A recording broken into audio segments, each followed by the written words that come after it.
Senhor Juni Slais, presidente da Fundação ProSuax, a conta-nos que já vieram Lotincini e está invita a gente povo de Corsol para estar presente. De maneira tá costumar, nós temos atividade todo dia, pero dia, 2 dias para luna, de caso que 2 dias para luna, nós temos também cine para bairro, de tal maneira que a família não pode vir junto, vir desfrutar a noite de película.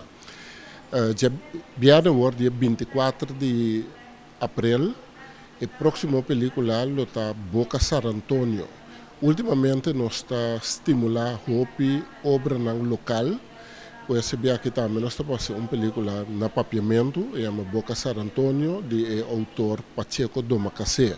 Me tenho visto seca que, entretanto, me estava em contato com o Pacheco Mes e ela ofereceu nossa pedir e estava disposto para o mês também vir rato no começo da película para o mês dar uma explicação com ela chega na script, com ela chega no pensamento para atrair a película. Então, me quero que coisa vale a pena.